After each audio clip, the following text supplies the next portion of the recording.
আর আমার প্যান্ডেলের আমার প্রিয় শ্রদ্ধাশীলা মায়েরা বোনেরা, আপনারা তো আরো দামি সম্পদ। বিশ্বনবী বলেন, আর দুনিয়া কুল্লু হামাচা। আল্লাহ আল্লাহ আল্লাহ, বিশ্বনবীর কথার ওজন দেখেন। আর দুনিয়া কুল্লু হামাচা ওয়া খায়রু মাতাঈদ দুনিয়াল মারআতুস সালিহা। বিশ্বনবী বলেন, দুনিয়ায় যা দেখো সব আল্লাহর দেওয়া অ্যাসেট, মানে সম্পদ। আর এত অ্যাসেটের ভিড়ে সবচেয়ে শ্রেষ্ঠ সম্পদ হচ্ছে নেককার নারী। সুবহানাল্লাহ।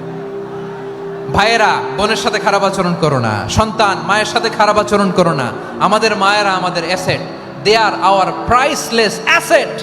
কারণ এই মায়েদের পেটে এসেছে আল্লাহর ওলিরা, এই মায়েদের পেটে এসেছে খান জাহান আলী, এই মায়ের পেটে এসেছে শাহজালাল ইয়ামানি, এই মায়ের পেটে এসেছে আল্লাহর সব নবীরা। নাকি নবীরা আকাশ থেকে ধপ করে জমিনে নেমে আসছে? মায়ের পেটে আসছে। এই মায়ের পেটগুলো খনি। আমার সম্মানিতা মায়েরা বোনেরা, নিজেকে ইসলাম দিয়ে সাজান, নিজেকে ইসলাম দিয়ে সাজান, নিজেকে পবিত্র রাখুন, নিজের আব্রু ইমান ইজ্জতের হেফাজত করুন, কোরআন পড়ুন, সুন্নাহ পড়ুন।